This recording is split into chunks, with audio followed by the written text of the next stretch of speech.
Here's a pretty reasonable question when confronted with the new song by Absol, the Joey Badass response that doesn't even really have a title. What's going on? what's happening with this track? I don't quite know what it is and what it isn't. Not only do we not really know the title, we don't really know the kind of genre. What kind of song is this? I've heard it described as a battle track. It's not really that. I've heard it described as a diss track. I don't think it's that either. So I want to come up with a new term to describe what Absol is doing on this track. It is a bow track. B-O-W. Like the front of a ship.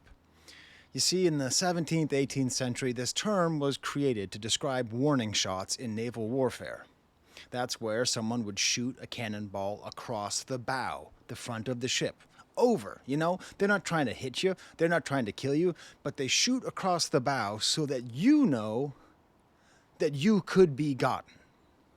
And if you can imagine the fear that must have been, imagine being a seaman in the 17th century, in the 18th century. Hell, imagine being a seaman now, okay? And you're out there and you're in the middle of the ocean and you get hit and you are going to drown to death. Worst case scenario is you don't drown immediately. You live for a little while, you hold on to a piece of wood, and then a shark eats you or you starve to death, okay? So the idea of being on that little ship and that cannonball flying over your bow, you just back right off and say, okay, you put up the white flag.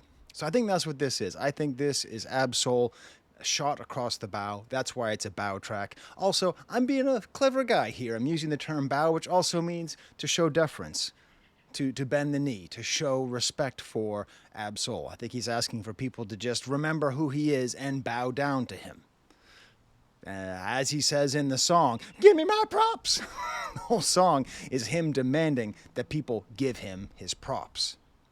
So what is going on? What is happening with this song? It's confusing because Daylight said it was over. Joey Badass released his song, and that was like the big bop, and basically that was the decision that it was over. That was the big hit, and that was the one that worked the best, and everyone just sort of decided it was over. And then Daylight comes out with the song End Credits just to put a bow on it. A friendly end to a friendly fade, showing off his mastery while also accepting that Joey Badass did excellent. So if that's the end credits, what is this song? This is the post-credit scene. You know, in movies where you just sit around and you watch all the credits and you hope there's going to be a little extra part of the movie? That's what this is. This reminds me of 2012 when Avengers came out. It was fine. It's a good movie. You keep watching, and eventually, if you keep watching and you watch through the credits, there's this whole scene. And I remember sitting there in the theater with my friend next to me, who was a bigger comic book fan than I was, and I saw Thanos, and I nudged my buddy. And I said, "Oh my God, Darkseid's going to be in the next movie." He's like, "Sky, dude, Darkseid is DC. That's Thanos." Right, whatever, whichever one it was. Thanos is going to be in the next movie, and I was super excited. That kind of excitement is what this is. This is sort of a reminder of what could be. This saga is over, but if it were to continue, the big bad would be Thanos, would be Absol in the middle of this end credits. And it's great because Absol helped to kick off this most recent round of the friendly fade with the Red Bull Cypher. He's been like simultaneously the referee and like the Godfather at the same time. He's made sure that it stayed friendly and competitive just in that verse that he had in the Red Bull Cypher. He's just always filling this role of peacemaker and competition assurance coordinator. That sounds way too official. Thank you for auditing the Always Positive Music Review Show, hosted by a French professor who was joking when I said it doesn't have a title. It does. It's Ellipsis. Well, the title is not ellipsis. The title is an ellipsis. That's what you call three dots. Now, I've heard some people, it might have been Screwface John, I don't know, I've watched a few videos about this. Maybe it was Justin Hunt, who talked about this being ... you know, Kendrick Lamar, ... That makes sense, that's funny. I'm sure it works on that level too. But the actual grammatical term is ellipsis, which is where you use those three dots for two reasons. One, to indicate that there are some words missing, in which case that's what this song is. This is Absol making sure that his words are in this beef, that his words are back, that we don't forget that there's a whole bunch missing when he's not rapping. As a matter of fact, the word ellipsis goes back to Greek, and it means to leave out. So this is sort of his way of saying, I've been left out. This is what it would be like if I was in this movie from the beginning. In modern usage, ellipses most often are used to indicate to be continued. ... This is the after credits scene. This is what would happen if we kept going. That's how he's using this ellipsis. So that's what's going on with this song. It is an ellipsis, and it is a bow track. So what's going on? What's going on? Why do I keep on showing what's going on? Because anyways, that's the sample. It's Flying High in the Friendly Skies, track 3 off this. He's not like selling the song anywhere, so I don't think I'm sample snitching. If I am sample snitching, I can remove it, but it's not that hard to find. I mean, it's most people with a fairly good education on American soul and R&B would immediately recognize that as a Marvin Gaye flip, which I really love because it's slowed down. And the thing about all of what's going on is it has such this crazy atmosphere. I mean, it's basically an album that's filled with hits, but all atmospheric. And it has this great kind of like searching, wandering bass that you hear in this sample. Doom, doom, doom, doom, all produced by Low. Doom, doom, doom, doom, doom, doom, doom. And it's slowed down. I go crazy when I can't find it. It is such a beautiful sample, such a beautiful way of using this song, using the jazzy, hazy feeling of the Marvin Gaye original to be the bed for Absol's hazy, crazy lyricism. So, let's get to what the song actually is. I'm not going to read you every lyric, but as it is with Absol, the more lyrics I read, the better, because the man is a master of lyrics. So it sets the tone. In the beginning, he's a storyteller. Gather round, all ye children. Herbert shall regale you with a story. Okay? This is just letting us all know. This is all letting us know the history of East and West together, how they are connected, how it's worked from the beginning until now. Talking about recording his first album in New York, and some Littletons on skateboards slid in quiet as mice, talking about pro-era. So he's doing two things. One, he's showing respect and care for the East Coast, while establishing that he was there before they were, and that he is essentially sunning them. But at the same time, he is sunning them in New York, because as Daylight said, Los Angeles isn't actually that good to up-and-coming rappers, especially rappers with the level of sophistication or the level of outward sophistication, right? So sooner or later, I'd find out they were being attentive. Great minds think alike. So he's telling the story of how pro-era essentially got started by watching him. And he just has this like crazy flow. I remember listening in the beginning being like, what is this flow? He's kind of like, almost like Woody Woodpecker. It's kind of like, nah, nah, nah. There's just sort of a charming goofiness with these overpronounced words. And then he says the words that I just cannot get out of my head. Silence is a prophet. Okay, so silence is a prophet. All right, let's. The thing is, this is a paradox. It's an oxymoron. It can't exist. A prophet can't be silent. Okay? Prophet, again, I'm going back to etymology. That's the thing I like to do. It literally goes back again to Greek, and like the fet of prophet goes from the root of phanai, which means to speak. A prophet literally means someone who speaks for God. That's what it is. You cannot be a quiet prophet. So silence is a prophet is this really powerful oxymoron, because it indicates that that the word of God is actually found in silence, and that listening to people talk might even lead to heresy. And if you can actually learn to live in silence, if you can learn to not speak, if you can learn to live in the ellipsis, then maybe you are closer to God. That's what silence as a prophet means to me. I don't know what Absol's doing. I don't know what he's doing. I don't know why he put that thought into my head, but it makes me rethink the nature of religion. All right? I don't know. Maybe he just thought it was a cool thing to say. Or maybe he really wanted me to just sit and think about how can something that is defined by speaking be silence? Does silence speak? Jesus, it does. It does. Silence does speak. If you want to speak, like the smash button, and comment down below. AVAA stands for Awesome Videos Always. If you want to throw that in there, I'll throw a heart on it.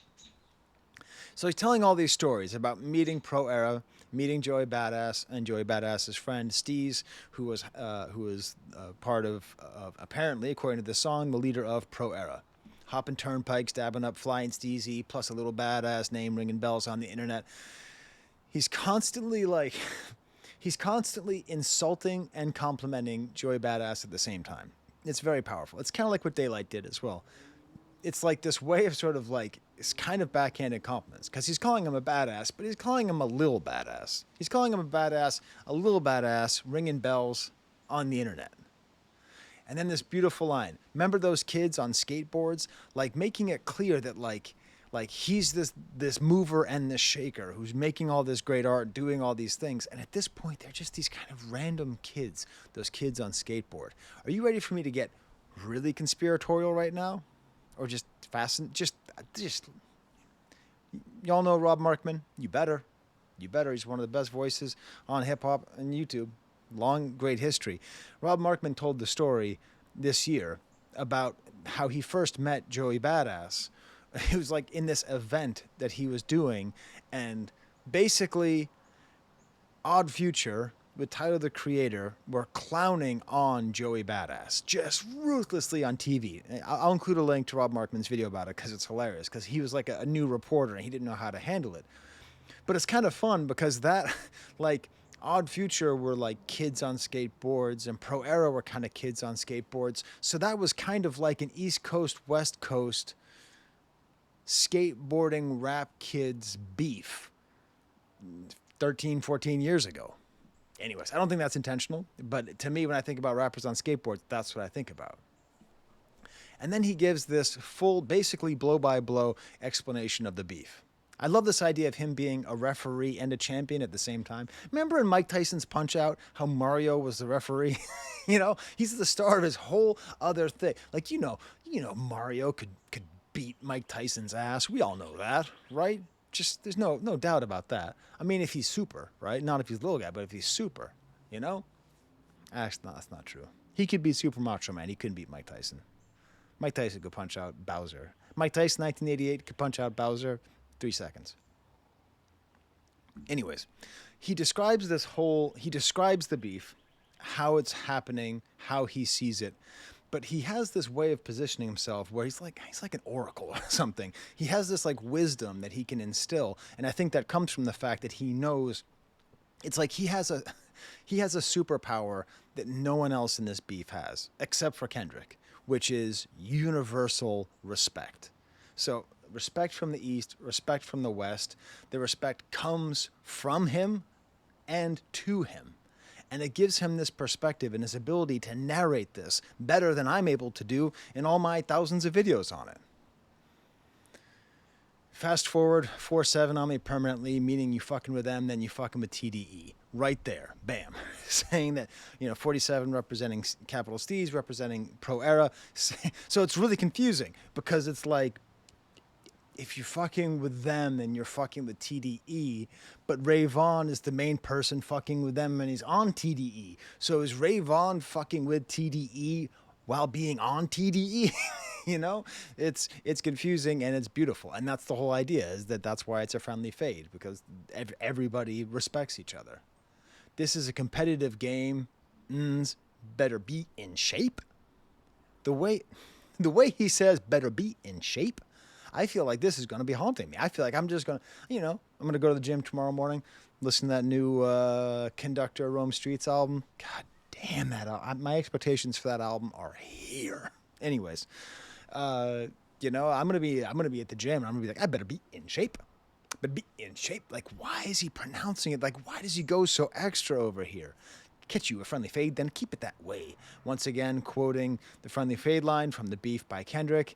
TD East was a mother effing stretch, and Von Wick might have referenced Puff a little too much. Like he's just going back and forth. He's like he's being the referee, and he's saying, TD East that was a stretch, and Von Wick might have referenced Puff a little too much. It's like he's watching Curtis King discussing things back and forth. It's like he's watching the Culture United stream from last night, which I had fun being in. But then I made one comment in the comment section, and y'all got weird, man. Whoa. it's weird. People say things on my behalf I don't want them saying. So I had to dip out of the chat. Anyways, that was weird. If any of you were there, you know what I'm talking about. Ooh, whoever that was not speaking for me. As I said before, I'm not East Coast or West Coast. I'm Culture United Coast. But I love it because it's saying Von Wick might have referenced Puff a little too much. Like he did. But Ka wanted all the MF and smoke. Does he say hence? He does. Hence why he was so blunt. Fun play on words, smoke, blunt, double entendre right there. And I love this line. I don't know you othertons. I ain't ever knocking no hustle. So it's just great. Just talk about everyone else, the hundreds of other people. If you haven't watched Justin Hunt's video on this, you should watch it. He breaks down like every single song in there's been like 100 songs or something. I can barely keep up with the 15 I've talked about. But he's like, I don't knock your hustle. I'm just saying you might want to tap in before you end up in some trouble. Because there's people just going out just super crazy, taking one side or another, like acting like they're a part of this thing when they're really not. Thought you knew we was the mafia, big dogs on top of you. And then there's a full beat change. Now we have trap drums. The laughing voice is gone. It's now Absol's more straight rapping voice, and it's great. It's a different part. I believe what he's doing is a different part of the Flying High in the Friendly Skies sample, kind of like Jay Dilla would often sample the same song at different points throughout a song. I think that's what's happening here. And he says, big dogs on top of you. Pause on that. So joking about the fact that people say pause whenever people say things that might be homophobic. I was baiting you earlier. I'm a master baiter. So I was baiting you guys when I was talking about semen, right? Remember when I said semen like 3 times because I was talking about Navy people? But I was masturbating you with semen, right? Because I was trying to get you to type in the comments, pause. I hate that. I'm not going to pause. If I talk about masturbating semen, then that's just what I'm going to do, right? Anyways, put a pause on y'all, right? Beautiful, playing with the homonym, pause, he's a dog, put a pause on y'all, and I got lockjaw. Lockjaw meaning he's rabid. He's a rabid dog. Like, that's how crazy he is. And this is where he's really showing off. This right here, he was like, hey, everybody. Hey kids, you want to hear a story? Oh, Uncle Abby, right? Like they all sit around for a story. Now the beat's changing, and now he's got lockjaw. Might want to fall back on y'all whack. Caught themselves trying to defend Dot. Hee ha ha. Like trying to defend Dot when Gang knows straight dancing around stadiums sold out, right? Like why would Kendrick respond when he's going to all these shows? I'm still trying to see y'all in Hershey. Any y'all in Hershey and you see me? What's up? The best y'all back up because quite frankly, if I'm sorry, my wife just texted me, so I gotta pause it. I'll be right back. It's all good. The 2-year-old's sleeping. We went to the Museum of Play today, and she got super tired. I want to make sure she wasn't awake. Where was I? Yes. Because quite frankly, if he actually needed backup, he'd just bring Soul out. Like that's how strong he is. That if Kendrick Lamar needed backup, all he would need to do is get Soul. He doesn't need any of the other people. The blog saying that Coast done lost, that's a bad look. The homie literally popped out and said to stage y'all, what the fuck? Like he's delivering so many different lines in so many different ways. I got love for the Beast Coast. Well, we the best one, West up. Quit bumping your gums. Get back in the booth. Stop playing with us. On God. Beautiful. Just a whole beautiful series of rhymes, super hard, showing what he is. The first half, he's kind of goofy, and then this half, he's just much more serious, and he's going super hard and talking about bringing back Black Hippie and Detox and all that. And then we get to the second part. So the first part was cool, right? We had the history of the Friendly Fade. We then had him talking about how if anyone needs to defend Kendrick, it'll be him.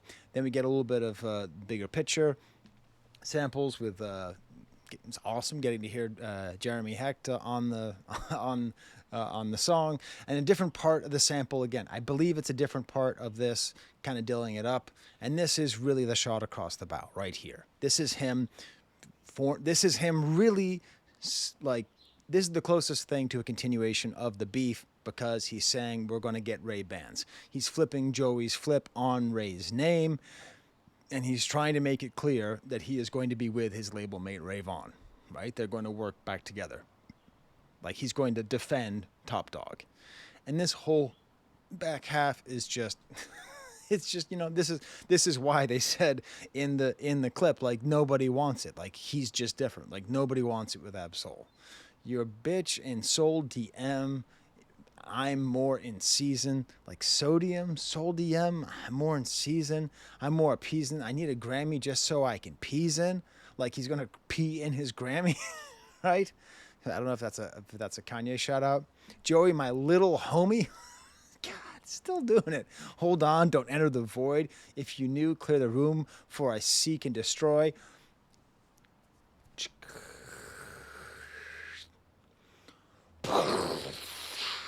There goes the cannonball all the way across the bow.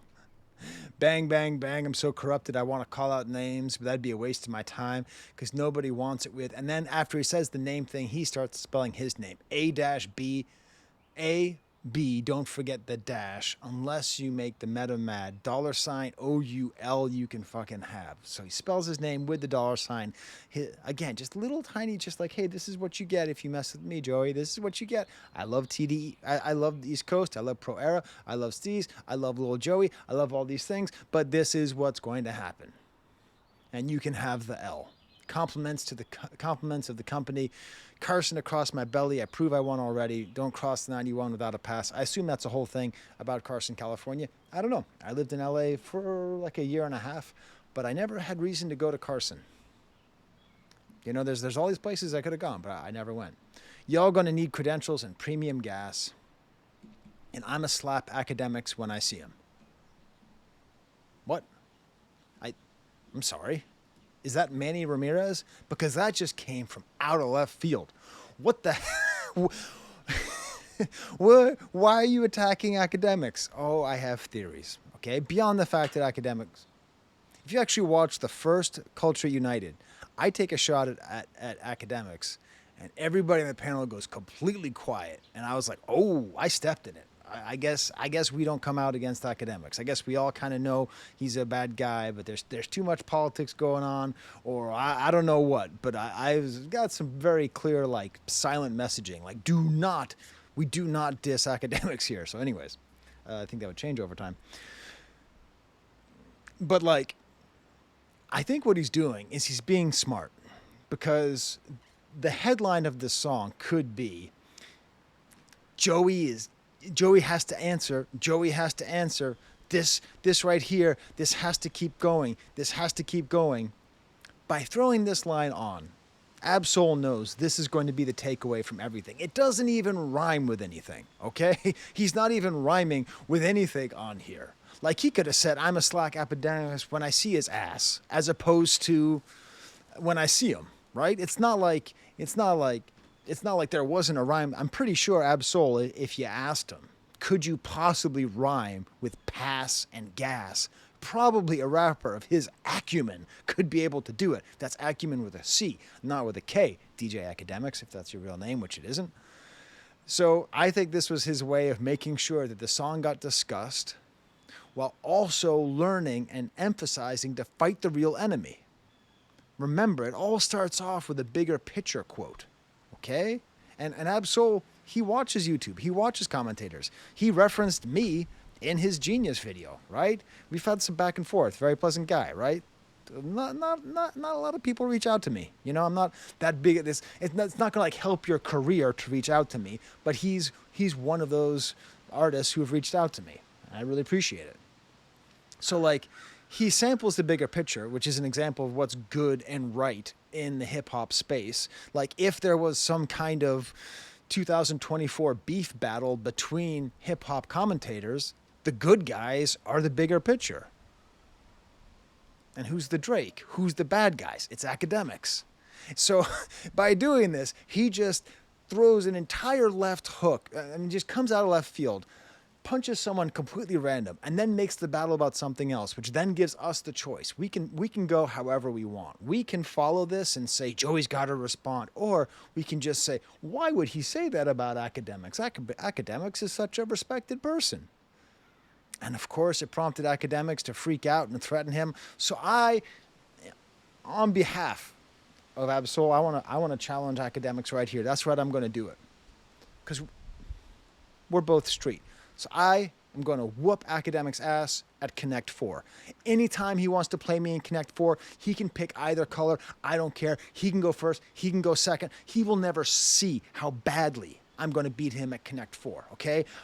He's going to be protecting a horizontal line when all of a sudden I've been building the diagonal, okay? I'm going to go the Prushkev method, okay? I've read all the books, okay, Akademiks? Let's settle this like men, all right? You don't need to get you don't need to put shooters on Absol. Just you and I I'll drop my address, okay? And we'll play Connect 4. Because that's what hip hop commentators should be doing. Okay? Hip hop commentators, we're not out there. That's why we're commentators. We're just not out there. I don't know why you'd pretend to be out there. I've seen hip-hop commentators who were out there who don't talk about being out there because they know what being out there means. I don't know what being out there means, so that's why I'm challenging you to Connect 4. Okay? If you beat me, I'll if you beat me, I will sign up on stake.com. I will buy Happy Dad Seltzer and drink it on Instagram if you beat me, okay? Anyways, and it ends with give me my props, because that's the thing. Absol is so good at expressing his need to be respected and demanding for respect while also getting it. Because realistically, he is one of the best MCs alive. Realistically, he is. Realistically, that album from last year was one of the best albums of the year. And he sort of has his props, but doesn't quite. And there's something about how he's just demanding for his props. It's like he is refining the essence of battle rap to this yell, this desperate, give me my props. He's able to distill it into its essence. Cops, I'm trying to take my crops, right? What was that? Insane in the brain? All right. Well, there you go. There's my analysis of the song. I really enjoyed it.